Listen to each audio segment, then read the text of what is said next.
Dalam nama Bapa dan Putra dan Roh Kudus. Amin. Allah yang berbelas kasih, sabda-Mu adalah terang dan pelita hidup kami. Bimbinglah kami oleh Roh Kudus-Mu. Amin. Salam, Bapak, Ibu, dan saudara-saudari terkasih dalam Kristus Yesus. Salam sejahtera dan salam damai beserta Yesus Kristus.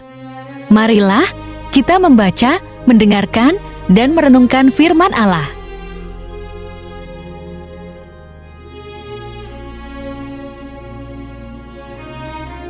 Tuhan bersamamu dan bersama rohmu.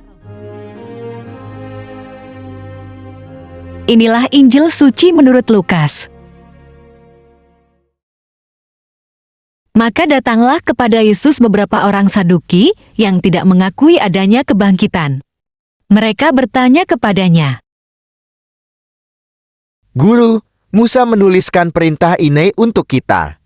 Jika seorang yang mempunyai saudara laki-laki mati sedang istrinya masih ada, tetapi ia tidak meninggalkan anak, saudaranya harus kawin dengan istrinya itu dan membangkitkan keturunan bagi saudaranya itu.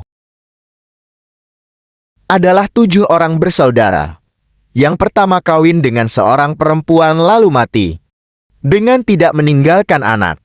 Lalu perempuan itu dikawini oleh yang kedua dan oleh yang ketiga, dan demikianlah berturut-turut oleh ke-7 saudara itu.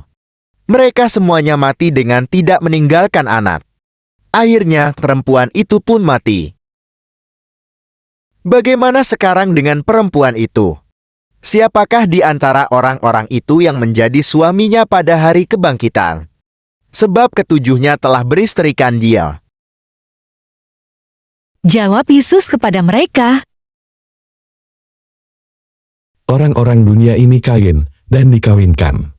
Tetapi mereka yang dianggap layak untuk mendapat bagian dalam dunia yang lain itu, dan dalam kebangkitan dari antara orang mati, tidak kawin dan tidak dikawinkan. Sebab mereka tidak dapat mati lagi. Mereka sama seperti malaikat-malaikat, dan mereka adalah anak-anak Allah, karena mereka telah dibangkitkan. Tentang bangkitnya orang-orang mati, Musa telah memberitahukannya dalam nas tentang Semak Duri, di mana Tuhan disebut Allah Abraham, Allah Ishak, dan Allah Yakub. Ia bukan Allah orang mati, melainkan Allah orang hidup. Sebab di hadapan Dia semua orang hidup. Mendengar itu beberapa ahli Taurat berkata, Guru, jawabmu itu tepat sekali. sebab mereka tidak berani lagi menanyakan apa-apa kepada Yesus. Demikianlah sabda Tuhan. Terpujilah Kristus. Bapak, Ibu, dan saudara-saudari terkasih dalam Kristus Yesus, hari ini bacaan Injil mengenai orang Saduki bertanya kepada Yesus tentang kebangkitan orang mati melalui suatu kisah tentang seorang istri kawin 7 kali dengan suami dan saudara laki-laki dari suaminya. Kita tidak tahu apakah benar terjadi hal ini seperti dikatakan beberapa orang Saduki. Sebab tujuan mereka bertanya kepada Yesus untuk mempermasalahkan tentang kebangkitan orang mati. Orang Saduki merupakan golongan kecil, tetapi mereka kaya dan berpengaruh di kalangan masyarakat Yahudi saat itu. Mereka menduduki jabatan imam-imam sebagai imam besar dari Mahkamah Agama sama dengan Sanhedrin. Mulailah imam besar dan pengikut-pengikutnya, yaitu orang-orang dari mazhab Saduki, bertindak. Sebab mereka sangat iri hati. Orang Saduki tidak percaya adanya 1.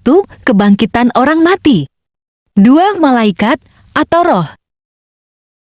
Sebab orang-orang Saduki mengatakan bahwa tidak ada kebangkitan dan tidak ada malaikat atau roh.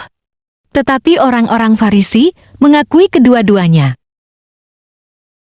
Jelaslah mereka memahami kitab Taurat, tetapi sengaja bertanya kepada Yesus tentang siapakah suami dari perempuan yang menikahi 7 bersaudara tersebut pada hari kebangkitan. Bagaimana sekarang dengan perempuan itu? Siapakah di antara orang-orang itu yang menjadi suaminya pada hari kebangkitan? Sebab ketujuhnya telah beristrikan dia. Dalam Injil Matius, Yesus menjawab dengan teguran keras pada orang Saduki.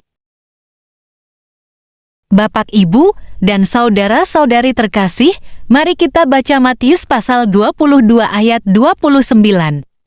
Yesus menjawab mereka, "Kamu sesat, sebab kamu tidak mengerti kitab suci maupun kuasa Allah." Yesus mengatakan, mereka orang Saduki tidak mengerti kitab suci maupun kuasa Allah. Padahal mereka percaya kepada kitab Taurat, Kejadian, Keluaran, Imamat, Bilangan, Ulangan. Bahkan kebanyakan dari mereka adalah para imam.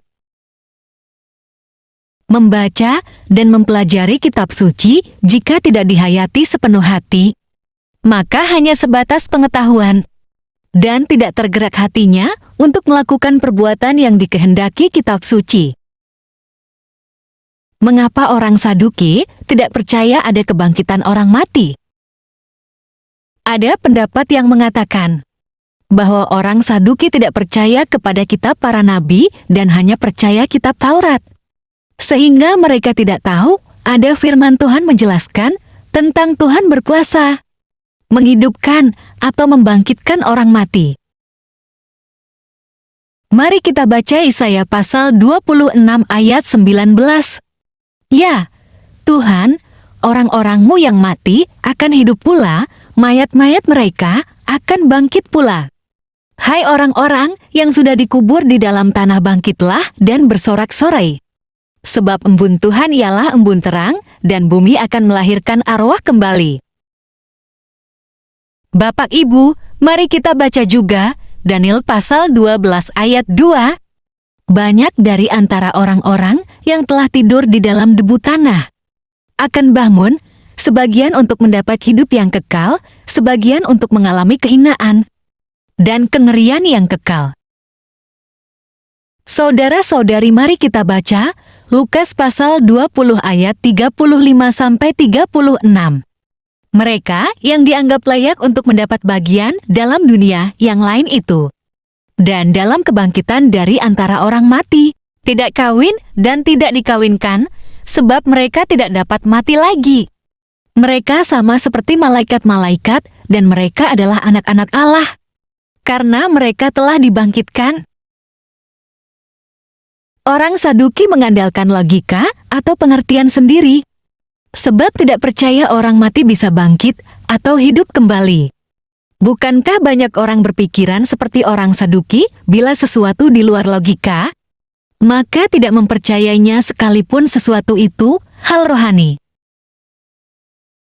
Tidak berarti sesuatu hal rohani tidak perlu pakai logika, ia tidak seperti itu. Sebab hal rohani itu secara logika bisa diterima jika saja hatinya mau terbuka. Persoalannya, seringkali orang menutup hatinya bila pikirannya menyimpulkan sesuatu itu tidak logis. Padahal jika saja ia mau membuka hati, maka ia mau membaca dan mendalami firman Tuhan tanpa berprasangka. Tetapi dengan segenap hati ingin menyelami maksud Tuhan dan kehendak Tuhan yang tertuang dalam ayat-ayat firman Tuhan. Misalnya, mari baca Matius pasal 5 ayat 39. Aku berkata kepadamu, janganlah kamu melawan orang yang berbuat jahat kepadamu. Melainkan siapapun yang menampar pipi kananmu, berilah juga kepadanya pipi kirimu. Secara logika, ayat firman ini tidak bisa diterima. Sebab mana ada sih ada yang mau berbuat seperti ini menurut sudut pandang orang di dunia. Namun kenapa Tuhan menghendaki kita menuruti firman-Nya? Sudut pandang Tuhan justru sebaliknya. Sebab Tuhan berfirman dalam kitab Ibrani pasal 10 ayat 19-39. Dan kita akan berbeda-beda pemahamannya sesuai level iman kita. Itu sebabnya iman kita perlu bertumbuh menjadi iman yang kokoh, yang sanggup menghadapi segala bentuk prinsip dunia, supaya pikiran dan hati kita mengalami pembaharuan sesuai kehendak Tuhan.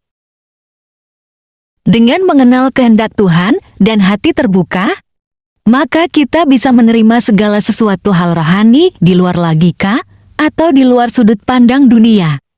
Orang Saduki tidak mampu menyelami kehendak Tuhan, sehingga tidak melihat bagaimana kuasa Tuhan mampu berbuat segala sesuatu di luar logika manusia. Apalagi seharusnya mereka tahu kitab Taurat di mana kuasa Allah berkuasa melalui Musa membelah Laut Merah ketika bangsa Israel dikejar bala tentara Firaun. Bukankah hal itu termasuk di luar logika manusia, tetapi mereka percaya? Bapak, Ibu, dan saudara-saudari terkasih dalam Kristus Yesus, dari sini kita menduga bahwa mereka orang Saduki bermaksud menguji Yesus. Sebab bila jawaban Yesus tidak sesuai dengan kitab Taurat Musa, maka Yesus bisa dipersalahkan. Semoga kita tidak mencontoh sikap orang Saduki, tetapi hendaknya kita mau menerima firman Tuhan dengan segenap hati dan segenap pikiran akal budi kita. Marilah berdoa. Allah Bapa, sumber pengharapan, Engkau telah mengikat perjanjian dengan semua orang melalui Yesus Kristus yang terurapi. Semoga kami selalu berpegang teguh pada Dia dan berkembang menjadi umat yang patuh setia dengan perantaraan Yesus Kristus, Putramu, Tuhan kami, yang bersama Dikau dalam persekutuan Roh Kudus, hidup dan berkuasa, Allah sepanjang segala masa, dalam nama Bapa dan Putra dan Roh Kudus. Amin. Terima kasih telah mendengarkan dan merenungkan firman Allah. Jangan lupa subscribe dan aktifkan loncengnya. Terima kasih Tuhan Yesus memberkati.